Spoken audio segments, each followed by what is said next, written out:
in friendship, we often don't make this unsaid said. There's small problems, there's small issues. We feel like we should get over it. We don't get over it. We instead withdraw, right? I think a lot of us fear conflict in friendship that, it'll cause problems and it'll cause issues, only to realize that what really causes issues is when we don't bring up those problems. And so it's like a fear of abandonment keeps us from addressing the problem, but inherently we abandon each other by not addressing the problem. So it becomes a sure thing and a guarantee.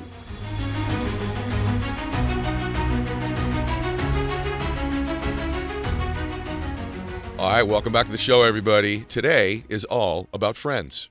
We're going to talk about how to be a better friend, why friendships matter so deeply. And I have to tell you, this woman's work is so fascinating to me because it's a little bit of a contrarian viewpoint, yet when you hear the things she talks about, I think they're going to resonate with you right away that they're true. And any of you that want to be a better friend, want more friends, want deeper friendships, just better relationships in general, I have the woman here that's going to help you with it. My guest today is Dr. MARISA FRANCO. She is currently a New York Times best-selling author of the new book called Platonic, How the Science of Attachment Can Help You Make and Keep Friends. She's also got a PhD in counseling psychology. She's been an expert on, different programs, including Good Morning America, and now on the Ed Mylett Show. So, Dr. Franco, great to have you here. Welcome. Thank you so much for having me. Happy to be here. Well, you should be. You just became a New York Times best-selling author. Yes, The rest the yes. rest of your life, when you walk in a room, it's no longer Dr. MARISA FRANCO. It's New York Times best-selling author, Dr. MARISA Right. FRANCO. And I think you're the best-selling author right now because of your work. I want to really get into this really quickly because when I first started to listen to you, I'm going all the way down all the different talks you've given and read the book, and I'm thinking, do I agree? Do I agree with everything she's saying? And I found myself agreeing with you more and more and more. And one of the things you talk about is how in our culture right now, we really almost overemphasize romantic love relationships. And we sort of minimize platonic love relationships, almost as if they should be or must be secondary. So talk about the history of that, because that fascinated me. And why is it that you think it's Mhm. that way? And is that actually true? Yeah. So in the past, it wasn't always this way. Mhm. We got married not for love, but for resources Mhm. in like the early 1800s and before. Right.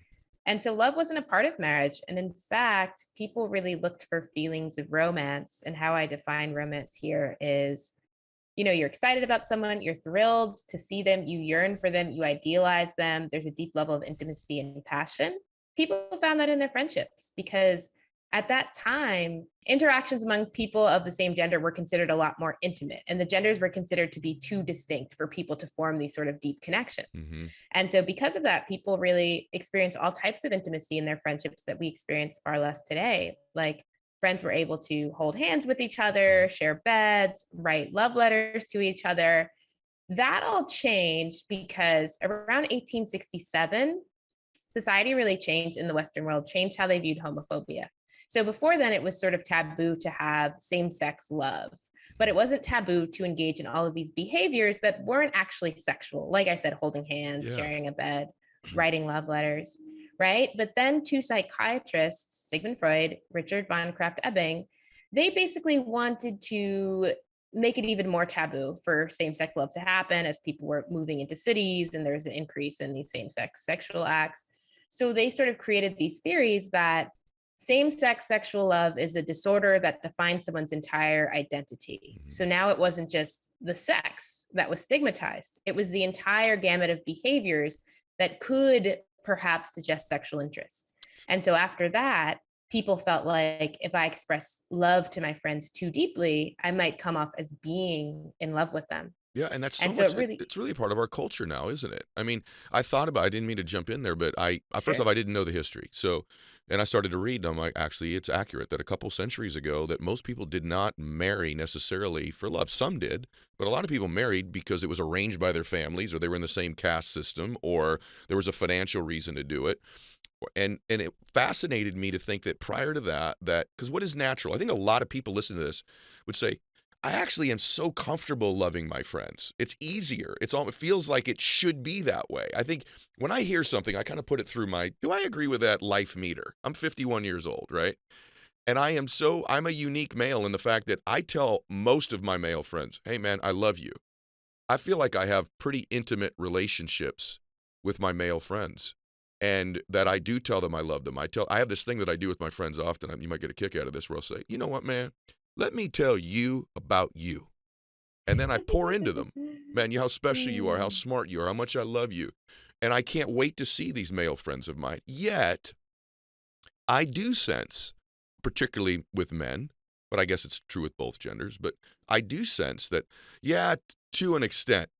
And then this is getting a little weird, right? And that mm, little weird is a cultural change. There isn't anything weird. I don't have any physical attraction to any of my male friends. It's an intimate relationship that's non-physical. Yet absolutely. we've conflated these things now. And I actually wept listening to this story that I'd like you to share with my audience about the letter that you wrote for your friend that you Yeah. decided not to send her, and why just your something about our conditioning caused you to think that maybe you were stepping too far. I will agree with this linkage that somehow there's a homophobic tendency linked to it that changed in our culture. And I don't even know that it necessarily matters for everyone to agree with the reason, but you should ask yourself whether or not it's accurate. It's 100% accurate. That getting too close to our friends who might be of the same sex is somehow some taboo thing. So would you talk about that letter? Because I don't think people will forget this. Yeah, so it was for my best friend Kana, who lives on the other side of the country. And I was writing her a letter, and it said, I feel like you're my soulmate, and I've known you many lives before. And I felt shame. I just felt like, I don't know, like, I guess I shouldn't be expressing this level of deep love for a friend, that it wasn't okay. So I ended up taking that letter and putting it in a basket in my table and never giving it to Kana. And Ed, I actually saw Kana last week, Did you? and I was in LA seeing her. And there's this moment where we were leaving each other and we had an amazing weekend together. And I just wanted to sort of pour into her, like, this was amazing. Like, I feel so centered around you. I feel at so much peace around you more than anyone else. Mm. And I just told her I loved her, but I hesitated to express the Yeah. great extent through which I love her. She later posted an Instagram post about me where she identified me as her soulmate. And it was like Mm. easier, I think, for her to express it on Instagram, right? Instead of face to face, it was sort of easier for both of us to have some distance, because we have this sense, even me who study these things and understands how they're It's wrong, that amazing. if we feel too deeply for our friends, it's just not okay. And those are the emotions you should have for a spouse, not a friend. Boy, it's mind blowing because it's robbing us of a lot of the juice of our lives. We get close to our friends to an extent. The other thing you said that's so profound too is I've found that I do have some friends that are willing to say these loving things through technology, but the closer we get into each other's proximity, now all of a sudden it's getting weirder to be able to. It's interesting for me. I don't know. That's because I've been in the same romantic relationship for so long, or that I'm just comfortable in this environment for some reason, but I'm extremely expressive with my affection towards my male friends. Mm, I always have been. And I think for some of them it's off-putting at first, but I'm going to give everybody a clue here because this is how powerful your work is. I actually think it's why so many of my friends are so close to me, is that I am willing to express to them in an unusual way my affection, my emotions for them in a way that maybe no other man has for another man, especially if they're right. heterosexual men. And this is also true even for me with my female friends.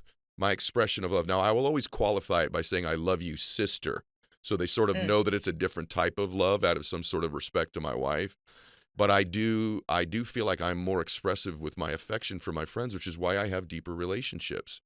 And you talk about in the book different, I guess I wouldn't call them tactics or strategies, but sort of 6 different practices that we can utilize to enhance the friendships that we have. Maybe you could pick 1 or 2 of them right now and share them with us because I still want people to read the book.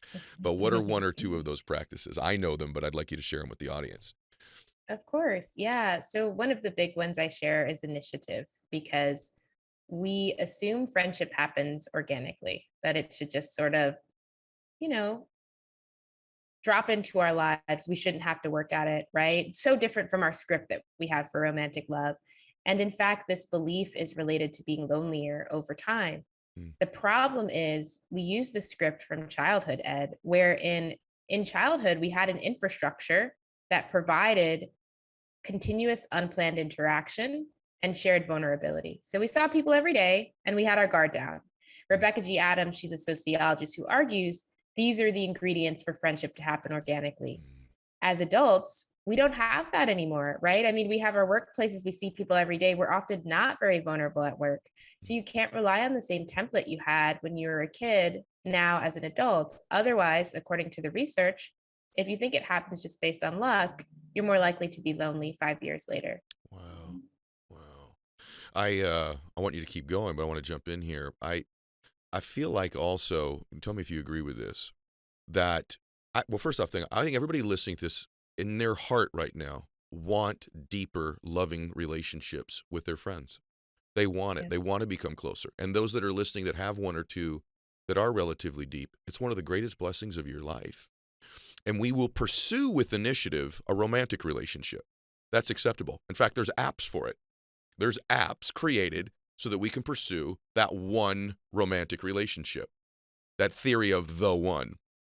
But there's not really an acceptable social standard that says you should pursue friendships. In fact, I've had people tell me, hey, little creepy, this person's pursuing me. Like as if somehow the fact this person's looking for a friend, I think to some extent reduces their value in some people's minds. So how do you take initiative?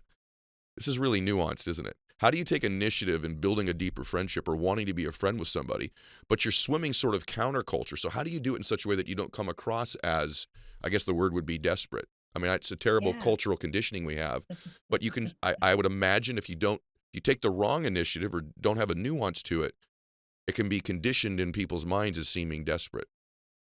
Yeah. So I think we do have this conception that it can come off as desperate, but in fact, it typically doesn't because our brain has this negativity bias where when we predict how we come off, it tends to be inaccurate and a lot more negative than the truth. Mm, So, just an example of this, these researchers had people interact with strangers, and afterwards they asked each person, like, how much do you like the other one? And they found that we have this tendency to underestimate how liked we are by other people. It's mm, called the liking gap.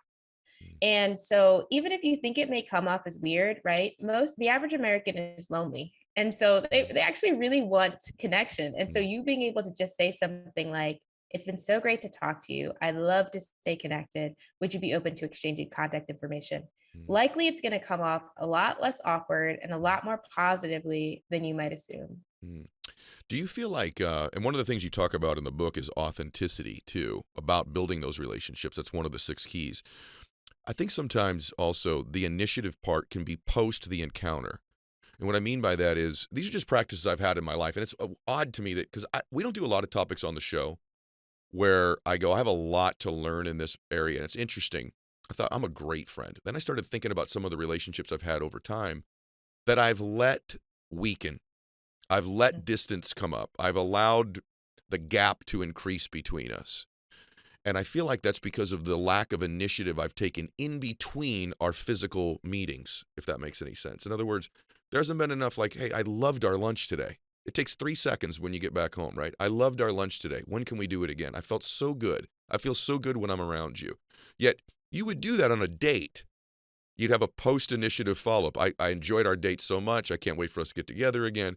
But oftentimes with friends, we don't do those things. We almost take them for granted, and it allows these gaps to grow. So is that another piece of initiative, is sort of just the ongoing, repetitious, familiar dialogue of some type, whether it's text, email, or phone call? Yeah, certainly. It's that maintenance, right? That Mm, maintenance that we let fall to the wayside in friendships. And I think part of the problem is our scripts for friendships are so narrow and trivializing, right? It's mm, just people assume it should be easy. People assume it should be good vibes only. People assume they shouldn't have to try, right? And if our scripts were different, we would act differently and we would have a lot better friendships, right? mm, Because something I argue in the book is that here we are thinking friendships are inferior. But if we look at how we behave towards them, that we express less affection, we don't have any formal ceremonies, we spend less time with them, we're less vulnerable with them compared to maybe a spouse, right? If mm, you put in less effort, doesn't it make sense that the friendship is inferior? It's not about friendship being inherently trivial relationship. It's that because we think it's trivial, we tend to sort of treat it that way and it becomes a self-fulfilling prophecy. mm, you're making me think right there, especially the ceremony part. in some of my richest friendships, we actually do have some ceremonies. And those of you that have a few friendships, this might be a key. Like for me, some of my male friends that we have a ceremony, which is we get together for a guy's golf trip. That's sort of a ceremonial ritual that we have that enhances the friendship, right? I'm talking from a guy's perspective. Many men have like poker night or game night with their buddies. That's a ceremony. It's a tradition. It keeps the friendship going. And I think one of the keys here for everybody listening is, what are your ceremonies and rituals with your friendships? We talk all the time about habits and rituals in terms of being productive and successful. What are your habits and rituals with your friendships and enhancing them and growing them? I'm going to ask you a hard question. Do you think Sure. somebody can be as happy without a romantic relationship in their life as if they had multiple wonderful platonic relationships? Or do you still feel that there's a need, I guess that's the word, there's a need for a platonic relationship, or is that a romantic relationship? Is that just sort of a false belief system that someone could go through their life without a romantic relationship? And if they had beautiful platonic relationships, they could have a beautiful, blissful life? Or do you still believe there is a space reserved that's special for the romantic one? So when we look at the data, we find that married people slightly happier than single people, right? Hmm. But we actually find that single people with larger social networks are actually happier than the average married person. And so there is evidence that you can live a completely fulfilling life with just friends in your life. In fact, some people might prefer to, for example, not commit to one sexual partner, like have a network of friends and then be able to have different types of sexual partners. That might work better for them. I think our scripts are just so crushing, right, in our society about what we should do, how we should spend our lives, what we should look for in relationships, that it often replaces our ability to understand ourselves, understand our own needs. Well, I think a big one I've found in my life is when that new romantic relationship um, does tremendous damage to the long-term platonic ones. Do you know what I mean when I Yeah. say that? That I have so many scenarios in my life, and there's a lot of people writing right now, that happened with Sarah, that happened with Jack, where they become so crazy obsessed with this new romantic relationship that they allow their platonic long-term friendships to suffer tremendously, almost as if they have to pick between one and the other. This is something for Yeah. everybody to evaluate right now. I mean, really listen to this piece that she's going to speak on. I don't think it's a choice between the romantic relationship and the platonic ones. And if your romantic partner is causing you to have to choose, you need to reevaluate that relationship. Wouldn't you agree? Ed, absolutely. Yes. Because, in my opinion, to have a healthy romantic relationship, each person needs to have friends. And Great. this is a research backed opinion. Mm, According to the science, when we have arguments with our spouse, we have a sort of maladaptive release of the stress hormone cortisol, mm, unless we have close social connection outside of the relationship. mm, Other research finds that when we make a friend, not only are we less depressed, our spouse is also less depressed mm. because there's high rates of what's called concordance between spouses, which means your mental health is very much reflected in your spouse's mental health. So anything that makes them happy makes you happy. And Mm. there's also research that women who have particularly close friendships, when they go through strife within their romantic relationship, they're more resilient to that, right? Because if you're only depending on one person, whatever happens in that relationship, if it's going badly, normal ebbs and flows in relationships, it's going to devastate you and you're going to have fewer resources to heal it. If whatever is going wrong in your romantic relationship, you have people that can be a sounding board that can center you. You can reapproach that romantic relationship from a place of centeredness, and it's going to help the romantic relationship. So good. I was just thinking, if you want to know how profound and valuable, important and beautiful your platonic relationships are with your friends, just think about every breakup you've ever had. What's your first inclination and thought? I got to talk to my friends. You want to reconnect with them. You want to see them even more. And there's this part of you that when you do it, you're like, I've missed you. I'm so sorry. I've sacrificed parts of our friendship for this room. I just think the most loving, beautiful romantic relationship ought to not have to cause you to sacrifice your platonic friendships. And if you're listening to this and they have, I think you need to evaluate that. I mean, you make your own decision about it. Now let's talk about being a great friend.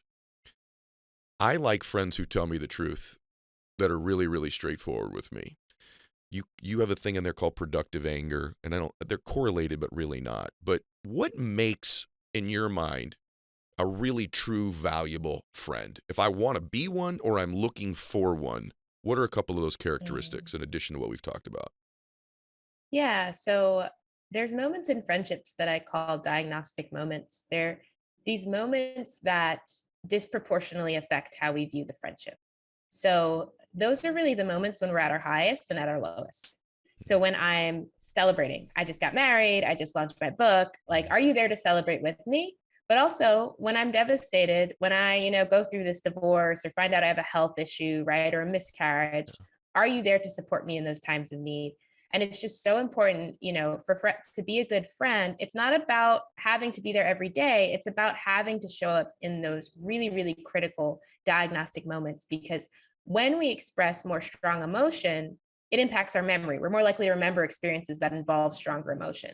And so that's why these diagnostic moments are really, really key. Like, you have to show that you're invested and committed in those deep times of need, positive or negative. Why do you think people ghost their friends, and how do you stop it? You write about it in the book, but I just want to have you talk about this here today because it's crushing when someone ghosts you. And It absolutely yeah, is. what's the story with that? Yeah, in friendship, we often don't make this unsaid said.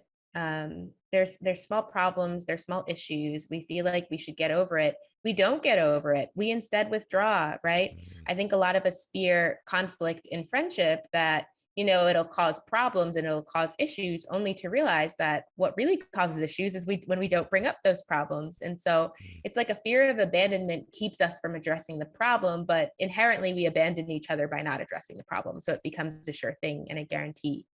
And so when I talked to Jeff Simpson, he's a researcher, on how can we really get people to start working through conflict with their friends, he said, ask them, what did they get from their friends that they don't get from anyone else in their life? Mm. And then they'll realize just how much they have to lose before deciding, again, according to this social script, that it doesn't really matter if this friend isn't my friend anymore. Like, I'll be okay, I have other friends. But sit there and think about, what do you really stand to lose with this particular person if you're not able to address this conflict with them? Gosh.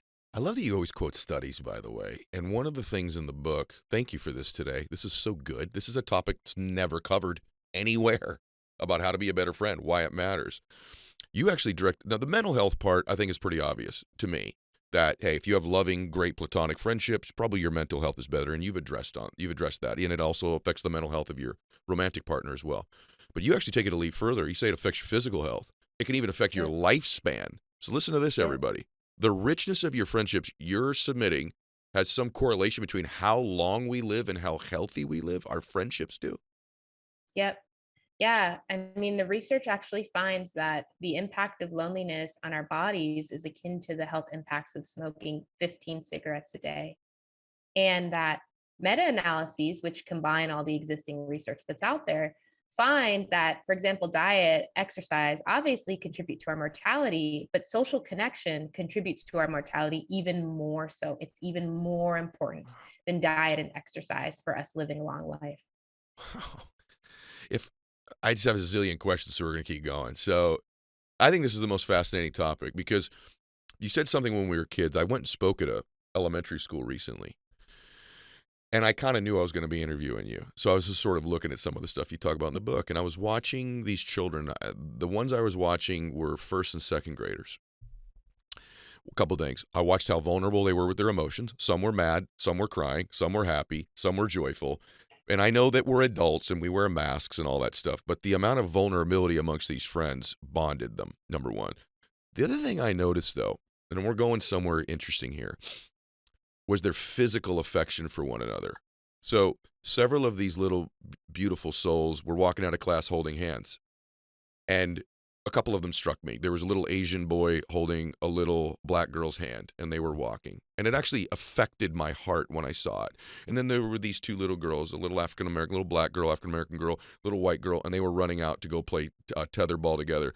And they were actually holding hands. I watched another boy get knocked down. They were playing some kind of, I think it was like, it wasn't football, but it was a game where they were falling down. And I watched another boy get up, and I watched a young boy hug this other little boy.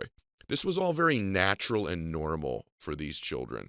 Physical affection for one another, not sexual affection, physical affection, which is a completely different thing. What about that in our friendships? And this is a big leap for a lot of the dudes, right? But like Like, I'll just tell you guys, if you're a friend of mine, you're a male friend, you're getting hugged when you see me. You're getting Yeah. hugged. I touch you. I love you. And there's nothing sexual about it whatsoever. And if there was, there'd be nothing wrong with that. But there just isn't in my case. But I watched these children. It wasn't just their vulnerability of their emotions, but actually their physical affection for one another. People want to be Mm. touched in life. That's a sign in life, right?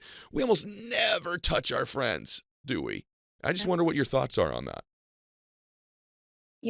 I think when you look back into history, pictures of men on sports teams laying in each other's arms in the Hmm.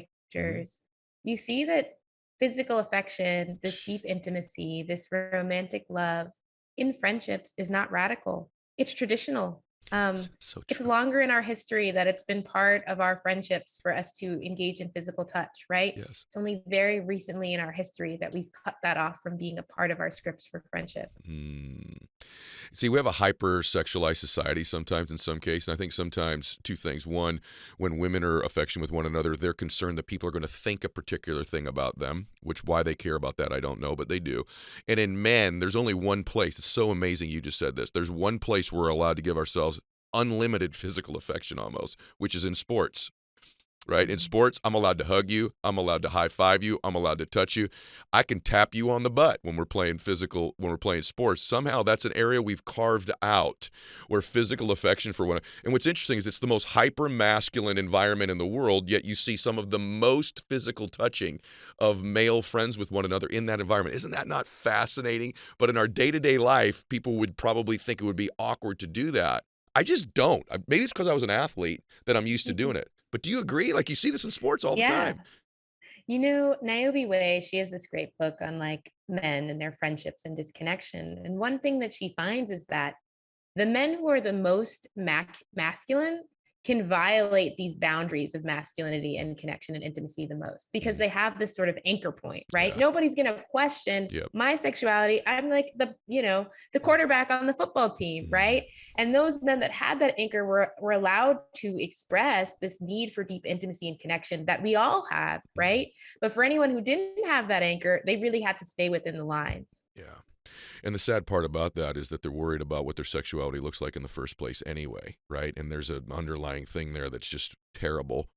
Um, what about if I'm someone listening to this? I go, I've had good friendships in my life, but like Ed said earlier, my best girlfriend she got married a couple years ago, and she's just spending more time. She's had, and some of this is just natural things. She's had children now, maybe I haven't, and so she's got more time there. And I'm finding myself, on a Friday night wanting to go enjoy the company of other people, but I'm struggling to find those people. What would you say to somebody who's listening and goes, I'd like to cultivate and find some more friendships. I know it's a broad question, but I'm sure in your case, because you're the best in the world at this, you probably have a couple suggestions. Yeah.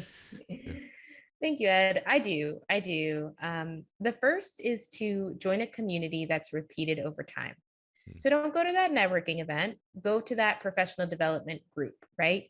Go Mm-hmm. to the book club, go to the hiking group, go to the running group, go to the improv club.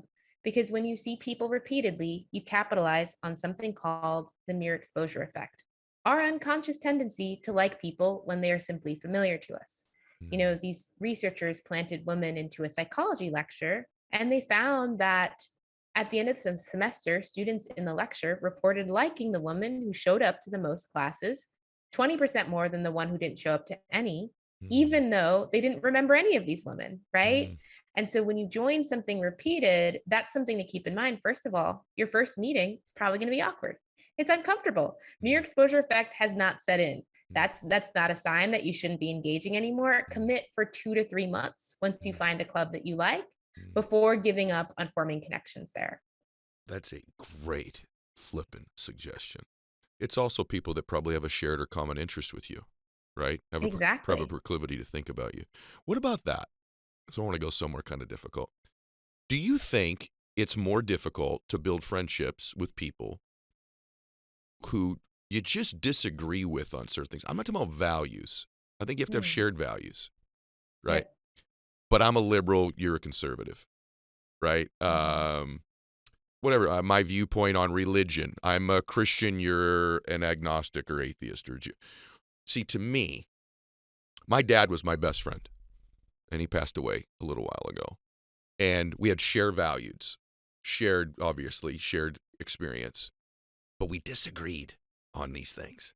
And it made it such a rich friendship.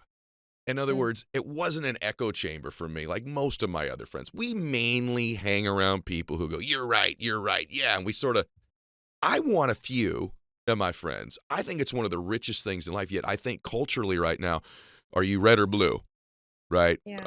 And I think even the friendships we have aren't as rich as they could be. It's not the full mosaic of life. I want that person who challenges my thinking. That's just me personally, right? Don't you feel like you ought to have at least a couple friends in there where you're like, I love you, you crazy MFer. You're out of your mind on Trump. You're out of your mind on Biden. Like, whatever it is, wherever you stand. Like, and I really think this is a difficult place to go in friendships. But everybody evaluating this, does everyone just agree with you? Wouldn't it be cool to have someone, you love them.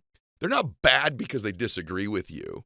They just have a different perspective, but you share a value system. What do you think about that? I think it really depends on the person. I can just share an experience that I had, for example, that I talk about in the book, that me and one of my friends were both Black, white, biracial.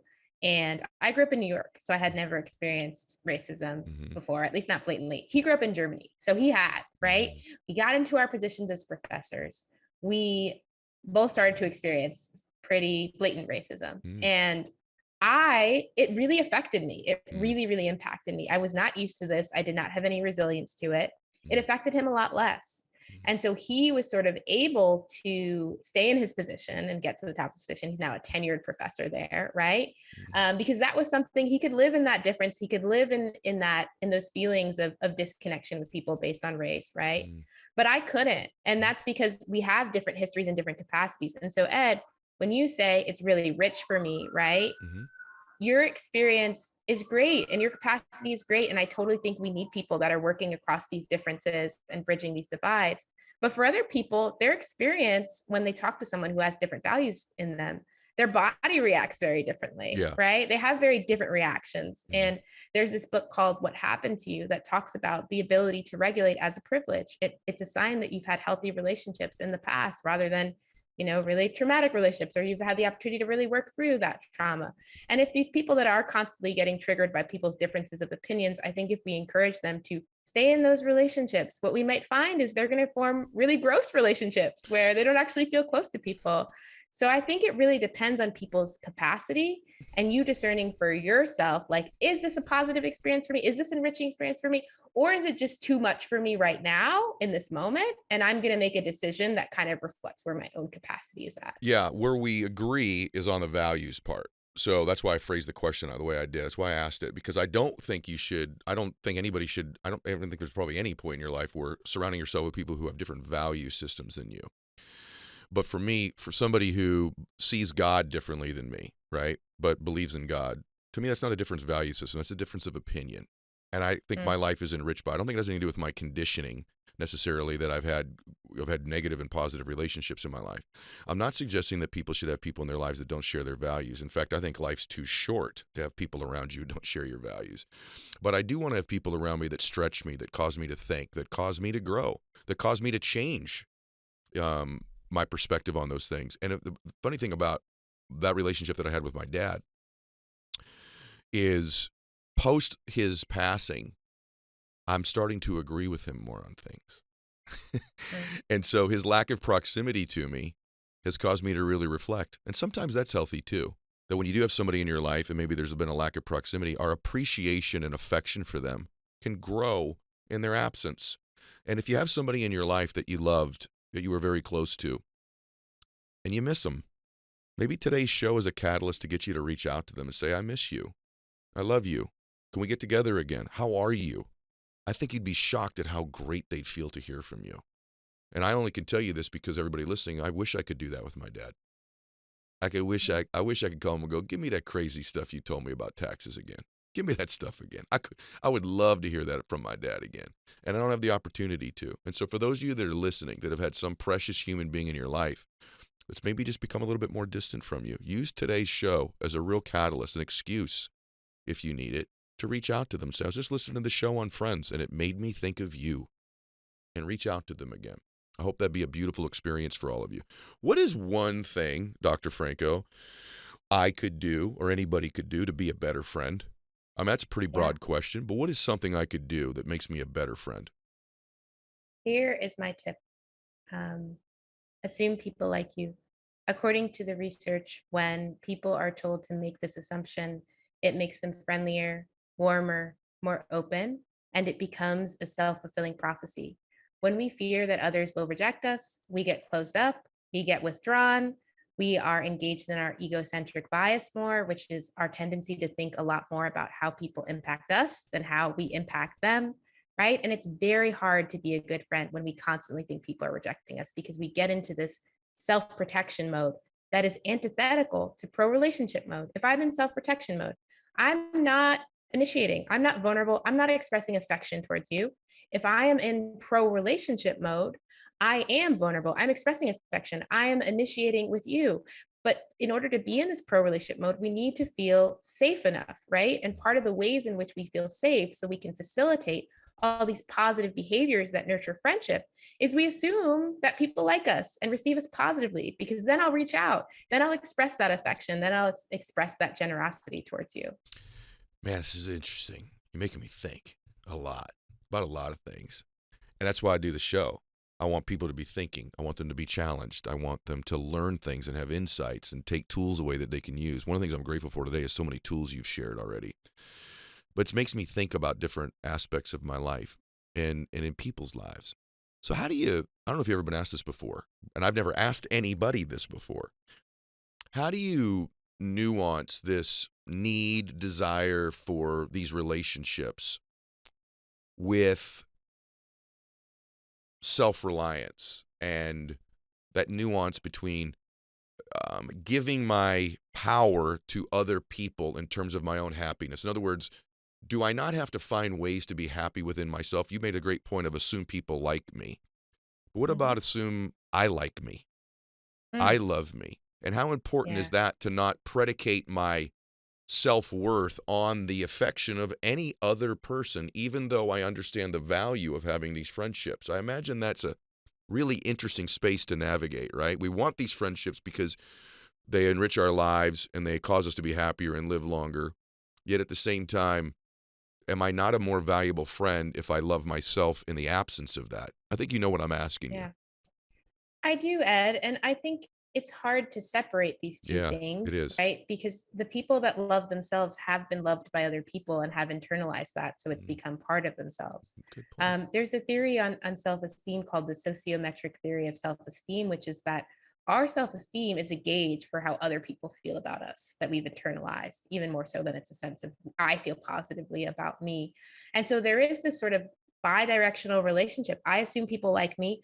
I like me. I continue to assume people like me.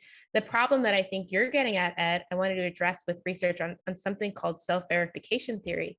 And that's this theory that finds that we look for people that confirm our sense of ourselves. Yes. So people with low self esteem prefer to interact with people that see them negatively than someone that sees them positively. Not because they don't want love, not because they don't want regard, but because when someone sees them positively, they don't believe it. They think it's manipulation because it doesn't match their felt sense of themselves. With the person that sees them negatively, they can actually receive that. It makes them feel like their reality is coherent, right? This Mhm. person that loves them, they're triggering this identity crisis. You perceive me so positively, I don't see myself in that. It's like imposter syndrome that comes up, all of this baggage, right? And so that is the issue, I think. Even though other people loving us is how we come to love ourselves, if we don't love ourselves and people love us, sometimes we just won't even notice. Man, that's good. You got me on that. I'm really thinking about that one. That's a really unique space to navigate. I asked some friends preparing to interview today. I said, "How do you think you get more friends?" And in the personal development space, the business space, I'm going to tell you what the answer is, and I don't agree with it, especially after reading some of your work. You're making me think. But the answer is bring them value. Bring them value. Law of reciprocity. Hey, I can do this for you. If I do this for you, you'll like me, and then we'll become friends. And I feel like that's totally different than being authentic and vulnerable, which is what you recommend in the book. Yeah, I feel like the deeper friendships that I have in my life weren't predicated on my bringing value necessarily, other than my love, other than my exactly. belief. My value you know, I want everyone to hear this, and I want you to answer because you're a lot better than me, especially when you become a New York Times bestselling author now, like you are, Woo! right? Or you have a couple bucks, or you're a person of influence, or you're well known, or you're just one of the more successful people in your church or your community. I think people start thinking they have to do things to become your friend. And in my friendships, I don't I don't try to earn friends that way, and nor do I want them to try to earn that with me. My value to you is I love you. My value to you is I believe in you. My value to you is that hopefully I'm enjoyable company. Maybe I'm a good person you can bounce thoughts off of or advice or things like that, but it's not predicated. And I think this is a false belief most people carry with them right now. Predicated on what I can do for you. What could I do for you? People ask me, Ed, how can I become friends with you? And I think they think, well, I could do this for you. I watched a video on this on an influencer on social media today. The guy said, don't ask me what you can do for me. Just do something for me, and then you get a chance to be my friend. That's not a friendship. That's bartering, right? That's bartering to some extent. So how does that work? I mean, I'm doing something because I love you and I believe you. To me, that's more valuable than I can connect you with someone or I know so-and-so. But don't you think Yeah. some people feel that way? Like I've got to offer you something so you're my Yeah. friend. That's kind of a, I don't know, a goofy, dangerous space maybe to get friends that way.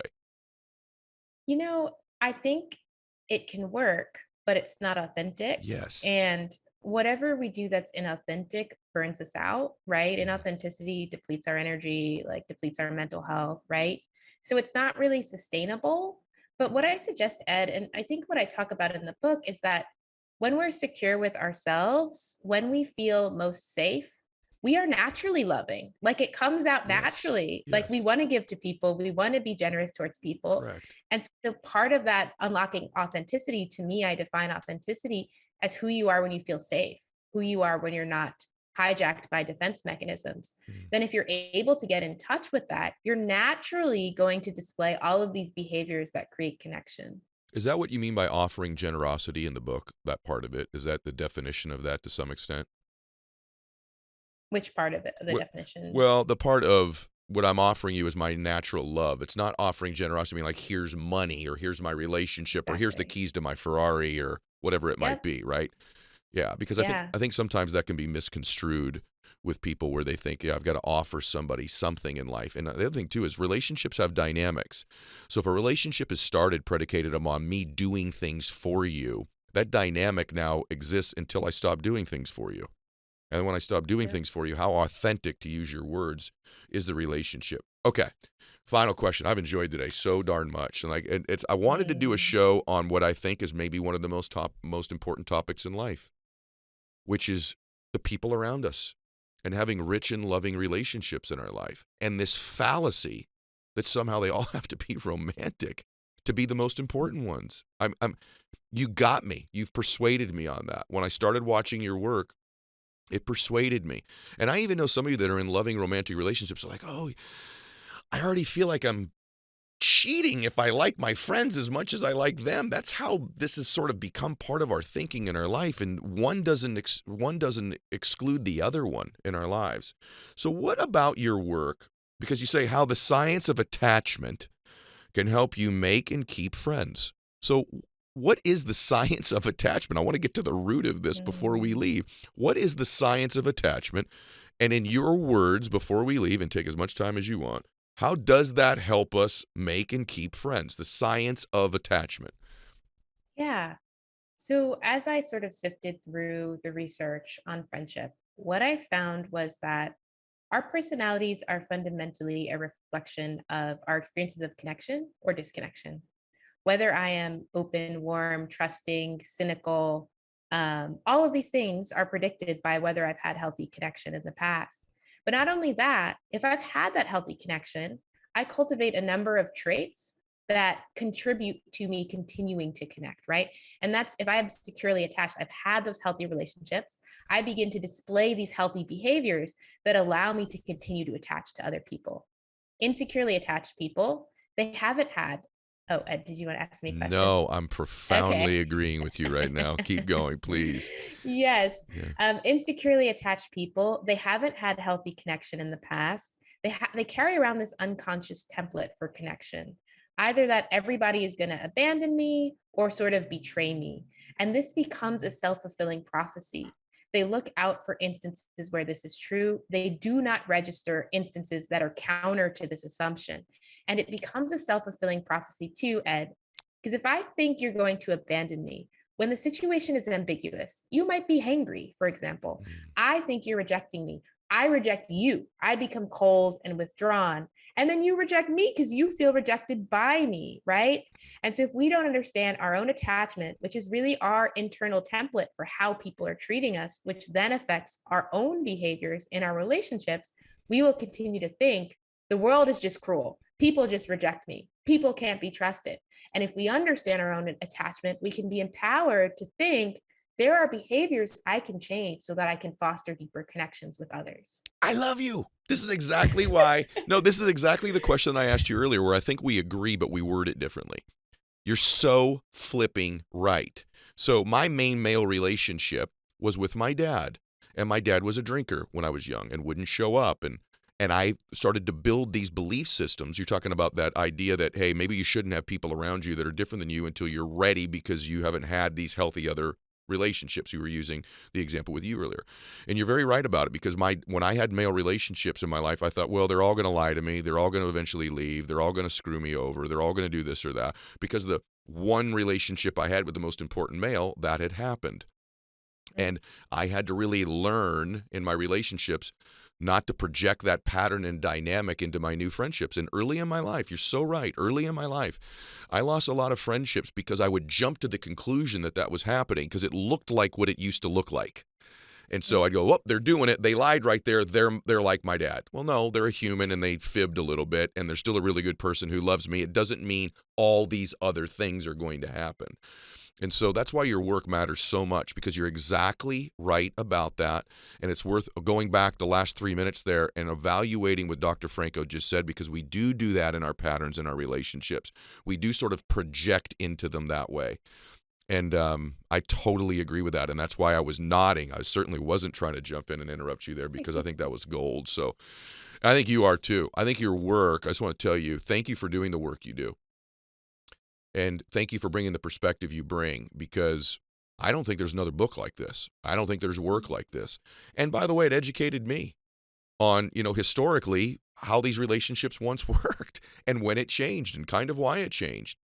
And so it was enlightening for me. I feel like I'll be a little bit better friend now. And I think for a lot of people here, they're going to learn how to get more friends, keep more friends, and not feel guilty about having them in their life. Yeah. And so thank you so much. You're wonderful. Thank you so much, Ed. I think you are like a great model for so many men who want deeper connection. And it's really inspiring to hear you talk about your male friends. Thank you. You inspire me. And I think everybody, male or female today.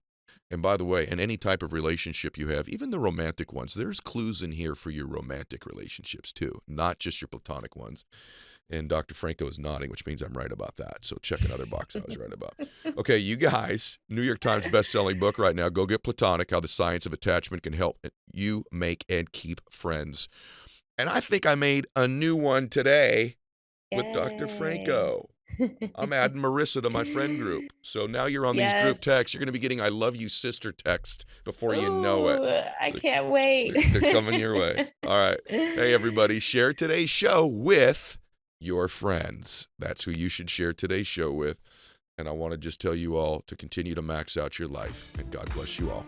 Take care.